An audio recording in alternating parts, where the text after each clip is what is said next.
네, 우리 계속 출애굽기 말씀을 이어서 살펴가고 있습니다. 네, 이제 우리가 인생을 살다 보면 가장 중요하게 물어야 할 그 질문이 하나 있습니다. 가장 중요하게 물어야 될 그 질문이 있는데 그게 바로 이제 자신이 누구인가, 자신의 그 정체성, 이게 굉장히 중요한 질문입니다. 외국에서 이제 뭐 이민을 가거나 또 외국에서 살아가는 우리 청소년들 보면 자신의 정체성이 흔들려서 굉장히 이제 방황하는 친구들이 꽤 있는 것 같아요. 자신의 뿌리가 어디인지, 자신은 누구인지, 또 앞으로 어떻게 나아가야 될지. 근데 이 정체성이 흔들릴 때 이 고난과 시련을 딱 마주하면 버티질 못합니다. 내가 누구인지 아는 사람은 이 고난과 시련 속에서도 쉽사리 흔들리지 않아요. 내가 누구인지 또 내가 어떻게 살아가야 될지 이 방향을 잃지 않았기 때문입니다. 그러나 반대로 자신의 정체성을 모르는 사람은 이제 바람에 나는 그 겨와 같이 환경에 따라, 상황에 따라 이리저리 휩쓸리고 또 이리저리 이제 넘어지게 되는 것들을 많이 보게 됩니다. 오늘 우리가 함께 읽은 이 출애굽기 19장은 이 성경 전체 성경에 있어서도 가장 중요한 본문 중에 하나예요. 그리고 가슴 벅찬 말씀 중에 하나가 이 19장입니다. 왜냐하면 이스라엘 백성들이 출애굽한 후에 그들에게 하나님께서 직접적으로 분명하게 너희들이 누구인지, 그들의 정체성이 무엇인지 이 명확하게 선포하고 말씀하고 계시기 때문입니다. 여러분 잘 알다시피 이 이스라엘 백성들은 430년 동안 애굽의 노예로 생활을 했습니다. 말이 430년이지 지금 이 출애굽한 이 이스라엘 백성들 그 세대는 이 손조로부터 조상 대대로 노예였던 거예요. 실제로 몇 세대를 지나기까지 계속 노예로 살아왔기 때문에 그들은 자신의 정체성을 애굽의 노예로 가지고 살았습니다. 아침에 눈 뜨면 벽돌을 굽기 시작했고 또 애굽 그 관리자들의 채찍을 맞는 것이 당연한 삶이었고 아무리 수고해도 자신들을 위한 어느 것도 쌓지 못하고 갖지 못하는 그런 삶을 평생 살아왔던 이들입니다. 그런데 하나님께서 모세를 준비하시고 보내셨죠. 그리고 도무지 건져낼 수 없을 것 같은 그 애굽으로부터 10가지 재앙을 통해 애굽을 치시고 또 도무지 갈라질 수 없을 것 같은 그 홍해를 가르심으로 이스라엘 백성들을 구출해 내셨죠. 오늘 이 19장 1, 2절 말씀을 보면 이스라엘 자손이 애굽 땅을 떠난 지 3개월 되었더라라고 이야기해요. 그리고 시내 광야의 그 광야 산에 시내산에 이르렀다라고 이야기합니다. 그리고 지금 이 모세와 이스라엘 백성들이 거한 그 시내산은 굉장히 특별한 장소예요. 굉장히 특별한 장소. 그곳은 바로 모세가 처음 하나님을 대면했던 장소입니다. 떨기나무 불꽃 가운데 하나님을 처음 만났던 그곳 가운데 사명을 받고 너가 애굽으로 가서 그들을 건져내라라고 말씀을 들었던 그 장소가 바로 이 시내산입니다. 그 출애굽기 3장 12절에 이렇게 이야기해요. 내가 백성을 인도하여 낸 후에 너희가 이 산에서 하나님을 섬기리니 이것이 내가 너를 보낸 증거니라. 그러니까 이후에 너를 통해서 이스라엘을 건져낼 것이고 이 시내산에서 너희가 나를 예배하고 섬기게 될 것이다. 그리고 이것이 이루어지면 내가 너를 보낸 증거가 될 것이다 라고 약속하셨어요. 그리고 그 약속이 성취된 장면이 바로 이 19장인 거죠. 정체성에 대해서 이야기했잖아요. 이제 이스라엘은 더 이상 애굽의 노예가 아닙니다. 바로의 압제에서 벗어난 참된 자유를 가진 자유인입니다. 그런데 하나님은 이스라엘을 단순히 애굽의 노예에서 건져내는 거, 그들을 노임 받아서 자유인이 되게 하는 것이 하나님의 목표가 아니에요. 단순히 노예에서 벗어나서 자유를 얻는 것이 이 구원의 목적이 아니라 하나님이 이스라엘을 구원하신 참된 목적, 진짜 목적은 무엇입니까? 언약을 그들과 맺기 원하신 거예요. 그리고 그들을 특별한 자신의 백성으로 삼기 위함입니다. 하나님의 언약 백성을 삼으셔서 그들과 함께 교제하고 또 그들에게 가장 복된 것을 주시기 위한 구원이 바로 하나님의 구원인 거죠. 그래서 오늘 출애굽기 19장 말씀을 통해서 하나님은 이스라엘 백성, 그리고 오늘날로 말하면 영적 이스라엘인 우리 교회를 향한 그 하나님의 부르심이 어떠한 부르심인지 이 말씀을 통해서 한번 살펴보려고 합니다.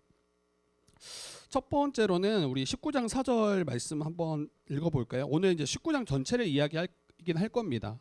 제가 6절까지 읽긴 했지만 전체를 좀 요약해서 또 이렇게 같이 나누려고 해요. 19장 한번 4절 한번 같이 한번 읽어보도록 하겠습니다. 4절입니다. 시작. 내가 애굽 사람에게 어떻게 행하였음과 내가 어떻게 독수리 날개로 너희를 업어 내게로 인도하였음을 너희가 보았느니라. 여러분 여기에서 먼저 4절 이렇게 이야기해요. 애굽 사람에게 어떻게 행하였는지 우리는 잘 기억하고 있죠. 하나하나 살폈기 때문에. 그리고 내가 어떻게 너희를 독수리 날개로 너희를 업어 내게로 인도했는지 너희가 보았다. 너희가 기억하고 있다라고 이야기해요. 여러분 하나님께서 이스라엘 백성과 언약을 맺으시면서 가장 처음으로 꺼냈던 말씀이 이 4절인 겁니다. 그리고 20장, 21장, 22장, 23, 24장 앞으로 쭉 보면 이제 율법이 나와요. 하나님이 이스라엘 백성과 맺으신 언약의 내용이 무엇인지 10계명부터 이제 20장 쭉 나오기 시작합니다. 근데 여기서 순서가 중요해요. 율법을 주시고 하나님의 명령을 주시고 하나님의 법인 율법에 대해서 먼저 말씀하시고 순종하라. 그러면 내가 너희를 건져내겠다. 이렇게 하시지 않았다는 거예요. 앞에 우리가 출애굽기 살피면서도 또 창세기를 예전에 살피면서도 이 구원의 어떤 순서, 이 구원의 이 논리가 분명해야 합니다. 하나님은 이스라엘 백성에게 십계명과 율법을 주시기 전에 먼저 너희를 위해서 어떤 일을 행하셨는지 말씀하세요. 그리고 내가 너희를 독수리 날개로 업어서 내게 인도했다라고 이야기하시는 거예요. 내가 너를 이미 구원했기 때문에 너희가 나의 구원받은 하나님의 백성으로 합당하게 이렇게 살라라고 이야기하시는 거예요. 우리는 계속 헷갈릴 때가 참 많아요. 내가 뭔가 해야, 내가 하나님 보시기에 뭔가 합당한 모습이 있어야 구원함을 받고 또 복을 누린다라고 생각하기 쉽죠. 이 복음을 알면서도 때로는 그렇게 자기도 모르게 여기는 것들을 보게 돼요. 결코 그렇지 않죠. 은혜가 먼저예요. 하나님이 우리를 택하셨고 우리와 언약을 맺으셨고 또 그 언약에 신실하신 하나님이 우리를 건져내신 후에 우리에게 명령하시는 거예요. 근데 세상의 종교는 결코 그렇지 않습니다. 세상의 모든 종교는 먼저 명령을 해요. 먼저 법을 줘요. 그리고 내 말을 지켜라. 내게 순종하라. 그러면 내가 너희를 위해서 일하겠다. 너희를 구원하겠다라고 말합니다. 기독교를 제외한 모든 종교는 다 행위가 먼저 와요. 행위를 먼저 제시하고 구원이 나중에 따라옵니다. 근데 이게 마치 인과 응보처럼 이게 당연한 것으로 여길 때가 참 많죠. 여러분, 기독교의 복음은 그렇지 않습니다. 하나님은 내가 이미 너희를 구원했다라고 먼저 말씀하세요. 그리고 아브라함을 부르실 때도 마찬가지였죠. 괜찮은 사람을 부르신 게 아니에요. 괜찮은 사람을 부르셔서 그와 언약 맺지 않으셨어요. 은혜로 그를 택하셨고 그를 구원하셨으며 그를 통해서 하나님의 나라를 다시 회복하시고 하나님께서 친히 일하시겠다라고 말씀하신 게 바로 창세기입니다. 근데 나도 모르게 우리가 또 착각하고 또 넘어지는 경우가 참 많아요. 내가 그래도 주를 위해 예배 드려야, 그래도 교회에 몇 가지라도 봉사를 해야, 그래야 하나님이 나를 구원하시고 내게 복 주시는 거 아닌가. 몇 가지 선한 행위를 내세워서 하나님께 나아가려고 합니다. 이게 바로 율법주의예요. 율법주의. 그리고 반대로 내 삶이 지금 형편이 없어. 내가 너무 하나님 보시기에 또 다른 사람들이 보기에 정말 형편없는 모습이야. 그럴 때도 똑같죠. 내가 이런데 어떻게 하나님께 나아갈 수 있어? 내가 이런데 어떻게 하나님이 나를 기뻐하시겠어? 이러면서 여전히 하나님께 나아가는 그 기준은 자기의 행위예요. 조금 괜찮으면 이제 하나님께 따지죠. 내가 이렇게까지 주를 위해 수고했는데, 내가 주를 위해 봉사하고 또 교회를 섬겼는데 왜 하나님 나를 위해서 일하시지 않습니까? 그리고 자기의 삶이 그 폼이 떨어지면 어때요? 또 하나님 앞에 하나님이 이런 나를 사랑하시겠어? 나도 나를 사랑하지 않는데 하나님이 나를 사랑하신다고? 이 둘 다 이 율법주의에 젖어 살아갈 때 너무 자연스럽게 일어나는 생각들입니다. 여러분, 복음과 다 거리가 먼 생각들이에요. 자신의 행위, 자기 의를 가지고 하나님께 나아가는 것을 지금 붙잡고 있는 거예요. 그러나 우리가 구원받으면 나의 어떠함이 아니라 하나님의 그 신실하심, 그리고 하나님의 약속 때문에 우리가 구원함을 받은 거죠. 다르게 말하면 은혜예요. 은혜. 도무지 우리 구원받을 수 없는, 도무지 하나님의 친절을 받을 수 없는 자들에게 값없이 거저 베풀어 주신 하나님의 친절, 그 호의 때문에 우리가 구원함을 받은 겁니다. 여러분, 하나님께서 이스라엘을 애굽에서 건져내신 사건을 이렇게 묘사해요. 독수리가 날개로 업어서 너희를 내게 인도했다라고 이야기해요. 독수리를 가지고 비유하시죠. 이 독수리가 훈련시키는 방법이 있다라고 하잖아요. 자기 새끼를. 이 독수리가 자기 새끼를 훈련시킬 때 그 높은 절벽에 데리고 올라가서 그 절벽에서 가차없이 밀어냅니다. 그 굉장히 높은 곳에서 떨어질 때 어때요? 새끼는 이제 파닥거리죠. 죽지 않으려고 파닥파닥거리죠. 새끼는 살기 위해 온 힘을 다해 파닥거립니다. 그리고 아마 새끼는 생각했을 거예요. 죽었구나. 근데 그때 순식간에 여러분, 어미새가 순식간에 바닥에 떨어지기 직전에 어미 독수리가 순식간에 날아와서 그 새끼를 자신의 강한 날개로 딱 받아냅니다. 그리고 다시 솟구쳐 오르죠. 그리고 다시 절벽에 놓습니다. 그리고 또 밀어요. 아마 이 새끼는 만약에 철이 안 들었으면 부모에 대해서 오해를 참 많이 했겠죠. 여러분, 왜 어미새가 그와 같이 계속 행하고 있습니까? 새끼로 하여금 분명히 너가 알도록 하기 위함이죠. 가장 먼저는 너가 하늘의 왕 독수리임을 깨닫도록. 그 다른 새들과 너가 같지 않아. 너는 하늘을 다스리는 하늘의 왕이야. 그리고 독수리로서 너가 힘차게 날아오르길 원해. 연약하게 키우지 않아요. 굉장히 거칠지만 정말 온 힘으로 날아올라서 독수리가 독수리답도록 힘차게 날아오르도록 마음껏 하늘을 날도록 그렇게 하기 위한 어미의 특별한 훈련의 모습인 거죠. 근데 이스라엘 백성들의 모습이 저는 비슷하다고 생각해요. 앞으로는 넘실대는 홍해바다, 뒤에는 애굽 병거들이 쫓아오죠.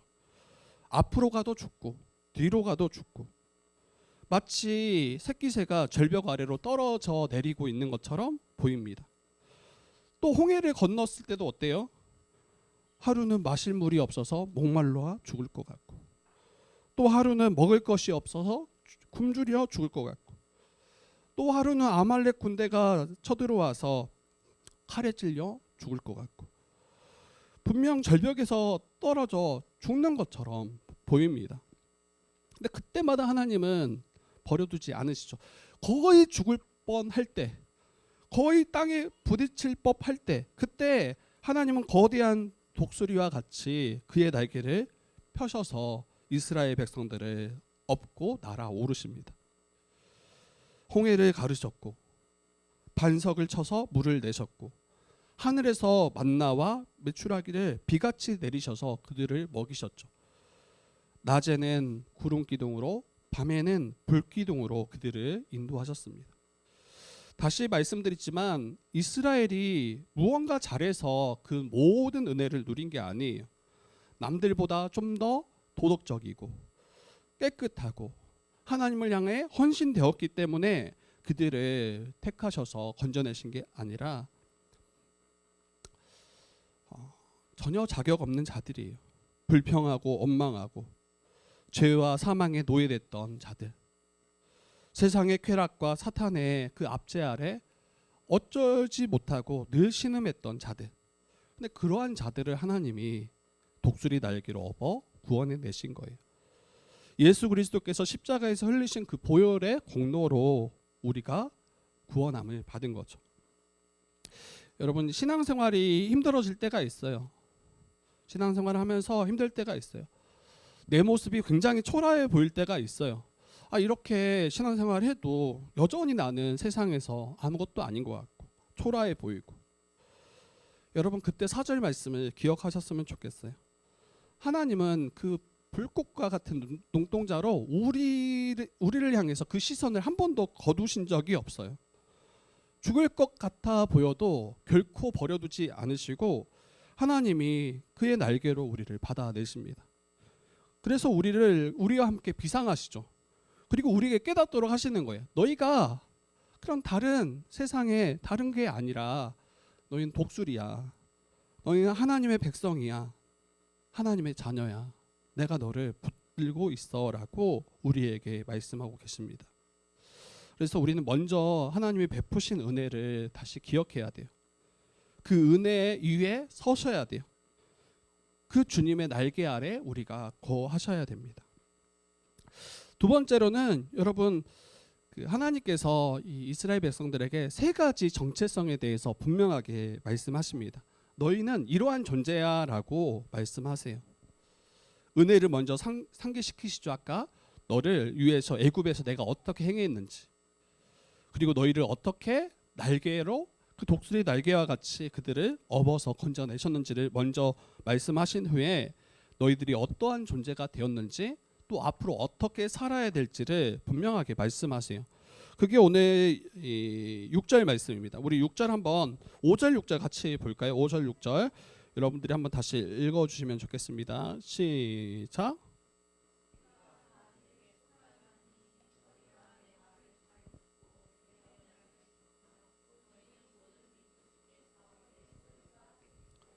너희가 내게 대하여 제사장 나라가 되며 거룩한 백성이 되리라.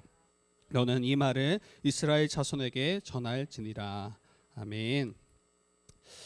네, 어떠한 존재, 어떠한 정체성이 너희에게 합한지, 너희를 어떻게 만드시기를 원하시고 그러한 존재 되게 하셨는지를 말씀하시죠. 그 첫 번째가 너희는 내 소유다라고 이야기하세요. 너희는 내 소유다. 하나님의 소유라는 거예요. 하나님의 것이라는 거예요. 그리고 이 소유라는 단어를 이제 히브리어로 우리가 보면 이 세굴라라는 단어예요. 아마 들어보신 분들 많을 거예요. 이 세굴라. 이 단어는 단순히 내가 가지고 있는 여러 물건 중에 하나, 이런 것을 말하지 않아요. 이 고대 중동 지역에서 왕이 있잖아요. 왕이 자신이 가장 아끼고 가장 소중하다고 여기는 것을 따로 옆에 띄워놓고 그것으로 보관합니다. 자신이 개인적으로 가장 아끼고 사랑하고 특별하게 감춰둔 보물을 이 세굴라라고 이야기하는 거예요. 여러분, 온 우주 만물, 온 세계가 하나님께 속했어요. 세상이 다 내게 속했다라고 이야기하죠. 근데 하나님은 그 많은 창조물 모든 하나님의 것에서 이스라엘 백성들을 그렇게 보신다라는 거예요. 그 수많은 민족 중에서 이스라엘을 꼭 집어서 너는 나의 소유야. 너는 나의 세굴라야. 내가 너를 가장 아껴라고 말씀하십니다. 세상 사람들은 저와 여러분을 어떻게 바라볼지, 또 여러분 자신은 여러분을 어떻게 바라보고 있는지 스스로 거울을 보면서 한번 혹시 말씀해 보신 적 있나요? 거울을 보면서 너는 이런 존재야. 그런 분 약간 자존감이 높으신 분들은 그렇게 하시더라고요. 막 보면서 너는 최고야. 너는 진짜 멋져. 막 이러면서 저도 아직 안 해봤는데 한번 해봐야겠어요. 근데 우리 자신을 그렇게 뭐 우리의 이불을 가지고 우리 입술로 소리 내면서 그렇게 말하지는 않겠지만 우리는 우리 자신을 보면서 우리를 어떻게 생각하고 있는지, 혹시 스스로 거울을 보면서 나는 왜 이리 못났을까? 왜 내 인생은 이렇게 초라하지? 정말 별 볼 일 없는 그런 사람처럼 혹시 여기진 않는지, 그렇게 자책하고 있진 않은지, 계속 다 뒤떨어지는 것처럼 보이고 뒤처지는 것처럼 보이고. 그러나 여러분, 우리를 창조하신 하나님은 우리를 향해서 말씀하세요. 그의 백성된 우리를 향해서 너는 최고야. 최고야. 너는 정말 소중해. 너는 정말 특별한 나의 보물이야. 이렇게 우리를 향해서 말씀하신다는 거예요. 그 음성이 좀 우리에게 좀 분명하게 들려졌으면 좋겠어요. 세상에서 계속 우리를 부정하잖아요. 우리의 존재에 대해서 별 볼 일 없는 것처럼, 초라한 것처럼, 아무것도 아닌 것처럼 그렇게 우리를 향해서 소리치는 것처럼 보이잖아요. 그때 귀를 닫으시고 하나님은 나를 향해서 어떻게 말씀하시는지 우리가 귀 기울일 수 있으면 좋겠어요. 이러한 정체성이 흔들리지 않을 때, 우리가 하나님의 소유로서 하나님의 백성으로서 이러한 정체성이 분명할 때 세상의 평가에 흔들리지 않습니다. 뭐 주의 뜻 교회도 마찬가지죠. 주의 뜻 교회가 뭐 대단하겠어요? 주의 뜻 교회가 세상에 내놓았을 때 뭔가 뭐 자랑할 만한 게 있겠어요? 교회들 가운데서도 그런 게 뭐가 있겠어요? 그런데 하나님은 우리를 그렇게 보시지 않는다라는 거예요. 정말 주의 뜻 교회가 최고야. 뭐 다른 교회도 최고지만 저희 교회만 뭐 그렇지 않고, 정말 하나님의 언약 백성된 교회들을 보시면서 혹시 다 막 무너져 내리는 것처럼 보이고 그 교회적 상황이 많이 어려울 수 있겠죠. 그런데 하나님은 저와 여러분들을 보시면서 또 이 땅을 살아가는 하나님의 거룩한 백성들을 보시면서 너무 소중해, 그리고 정말 특별해, 나의 소유야, 나의 보물이야 라고 말씀하고 계십니다. 이걸 믿으셨으면 좋겠어요. 정신승리하지 마시고 정신승리하라는 이야기가 아니에요.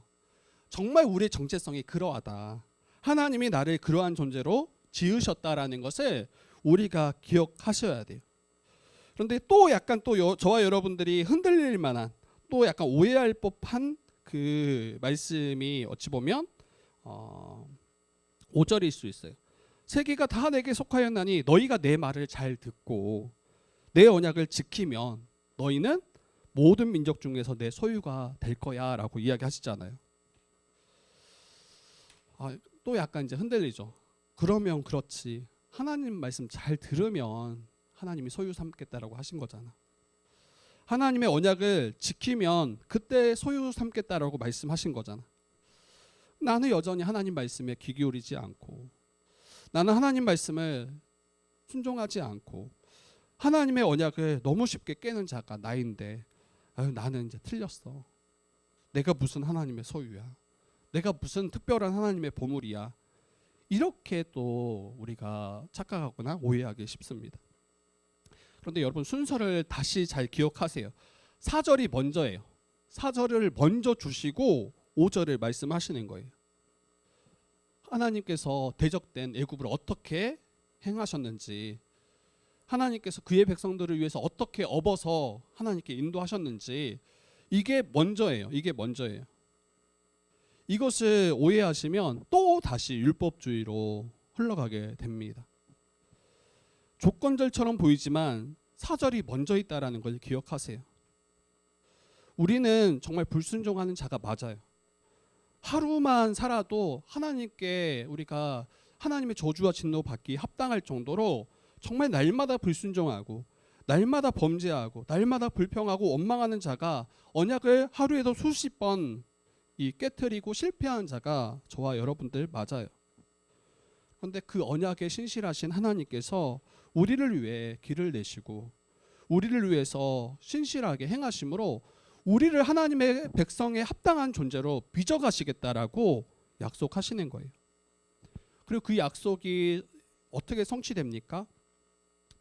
성령을 보내심으로 성취되고 성취되었습니다. 이스라엘 백성의 역사를 보면 계속 실패하는 역사예요. 계속 불순종하는 역사예요.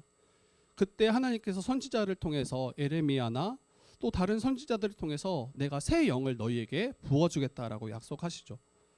그리고 새 영, 성령을 받은 자는 하나님의 뜻을 알 뿐만 아니라 새 마음을 창조하셔서 그 말씀에 순종하도록 그러한 존재로 빚어가시겠다라고 우리에게 약속하셨습니다.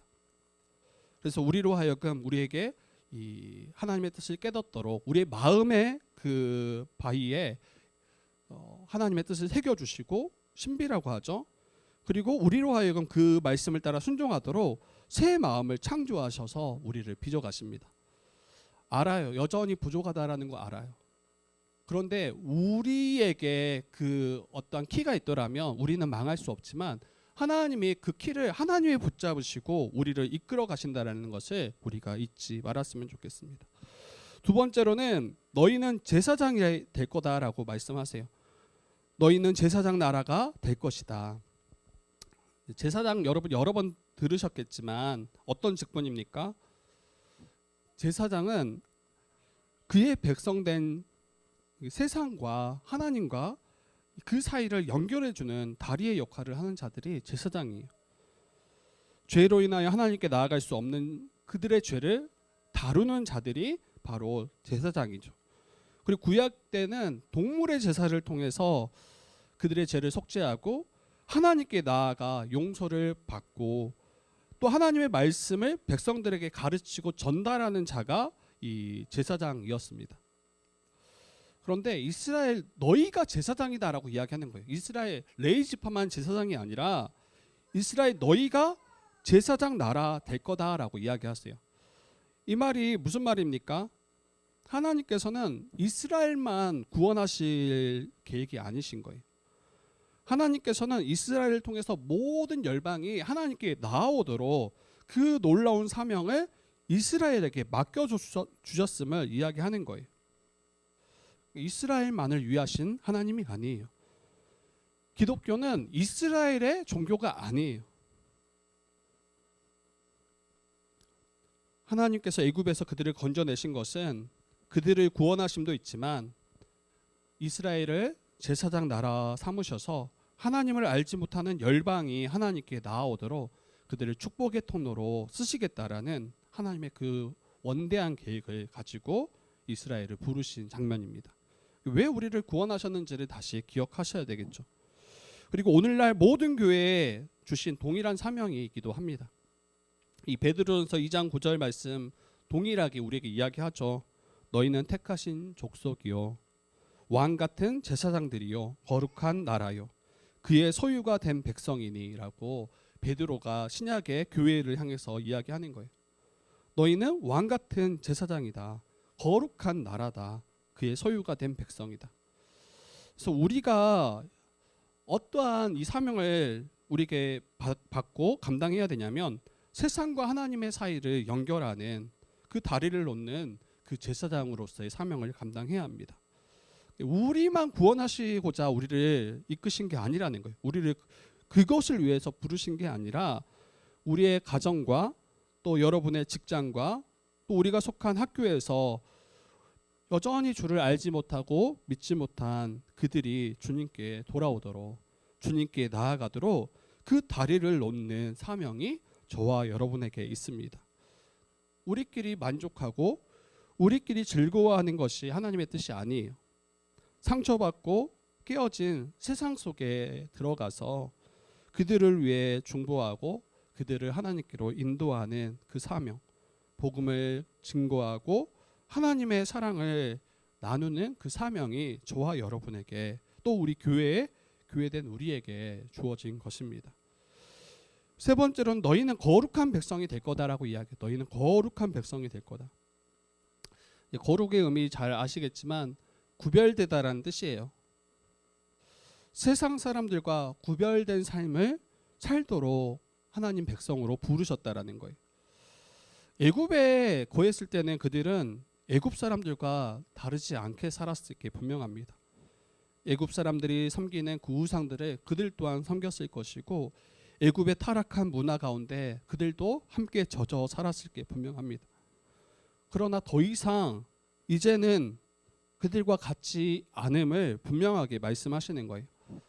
애굽으로부터 구별되어 하나님의 백성 되었기 때문에 더 이상 세상의 가치관을 따라 살아가는 것을 이제 멈추라라는 이야기예요.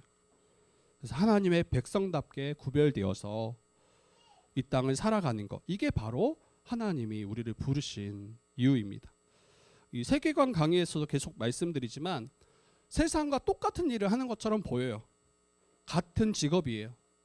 같은 일이에요. 그러나 우리의 일의 성격이 다 바뀌었어요. 돈도 똑같아요. 그렇지만 신자들이 소비하는 그 돈의 성격이 바뀌었어요. 우리의 말도 똑같아요. 우리의 입술도 똑같아요. 같은 말이지만 우리가 이 입술을 사용하는 그 성격이 바뀌었어요. 이전에는 누군가를 짓누르고 무시하고 찍어 누르는 그러한 말이었더라면 이제는 살리고 그들의 유익을 위해서 우리의 입술을 사용할 수 있죠. 거룩은 단순히 교회에 출석하는 게 거룩이 아니죠. 나는 교회 그래 주일날 한번 주일날 출석해. 나는 거룩한 자야. 장소적으로는 구별됐다라고 할 수 있어요. 세상의 다른 사람들은 다 교회 밖에 있으니까. 그런데 그것은 참된 거룩은 아니에요. 주일날 교회에 출석하는 것이 거룩이 아닙니다. 거룩은 하나님께 속한 것을 말해요.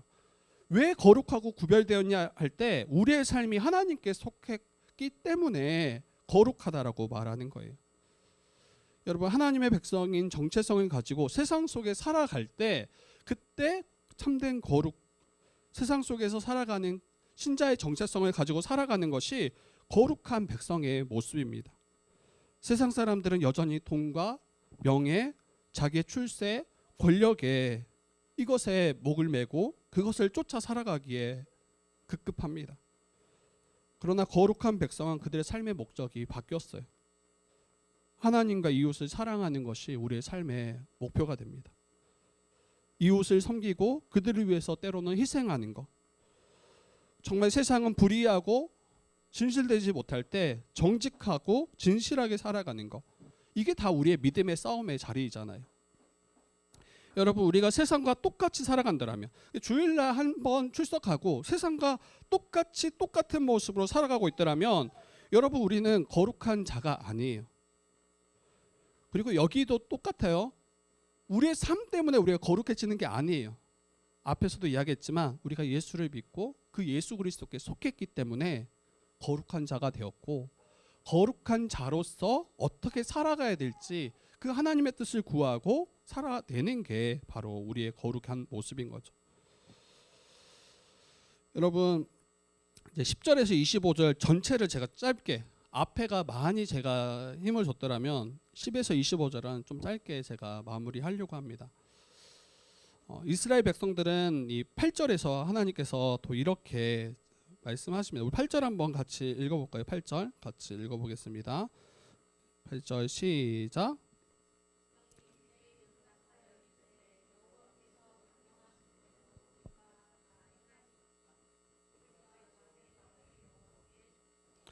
네, 모세가 그 하나님의 뜻을, 하나님의 말씀을 이스라엘 백성들에게 전했어요.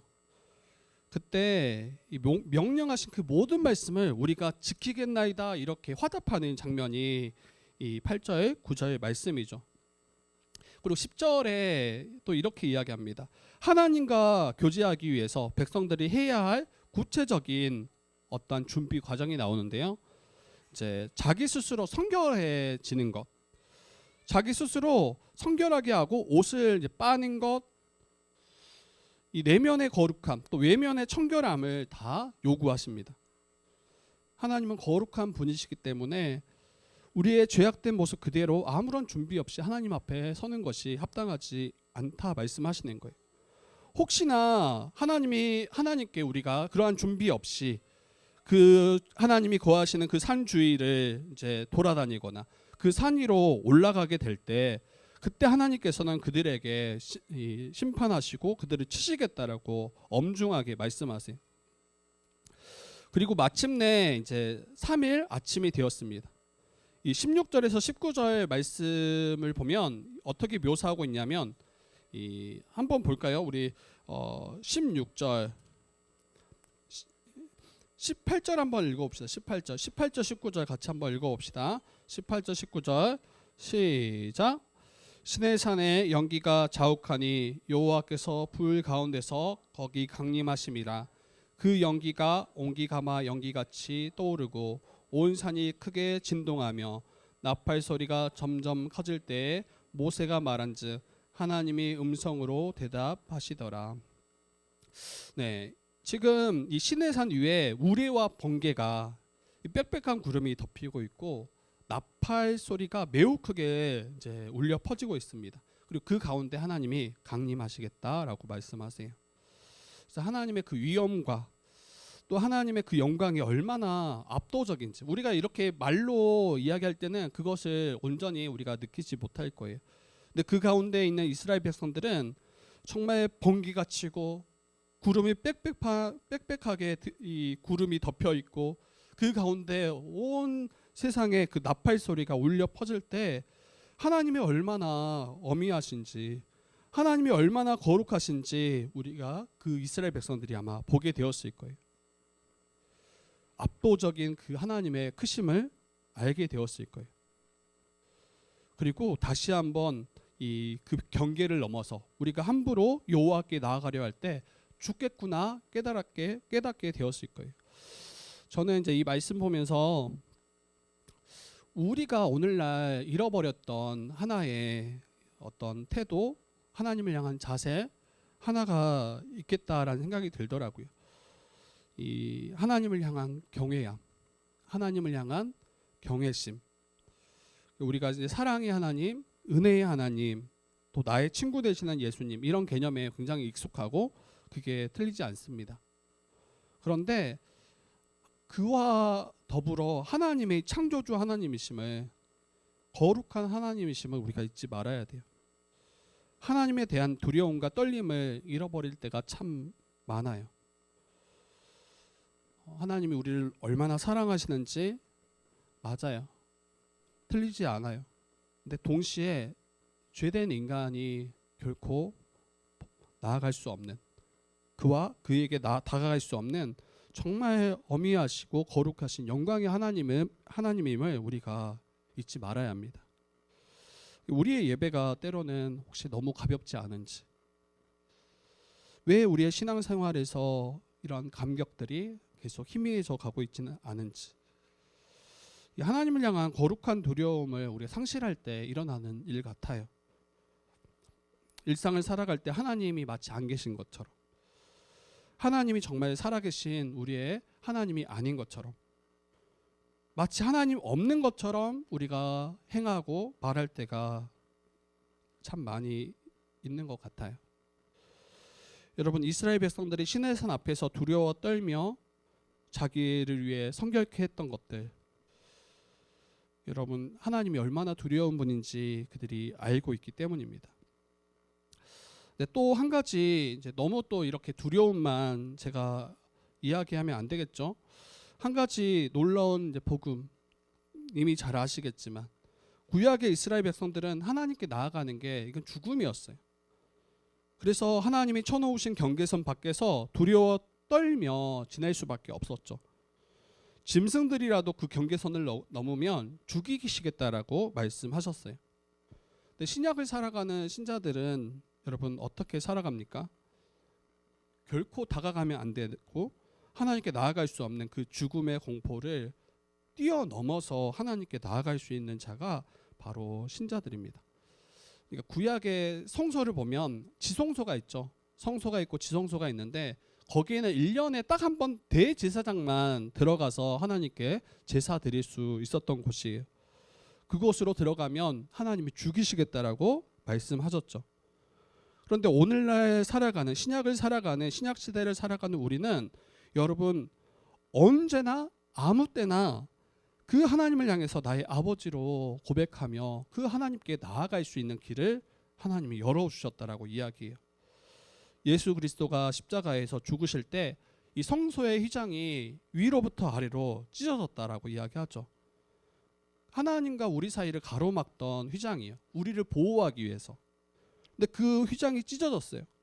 그래서 누구나 담대하게 예수 그리스도를 믿고 의지하는 자들이 하나님께 나아가서 그분을 아버지로 부르고 그분 앞에 우리가 설 수 있게 하신 것입니다.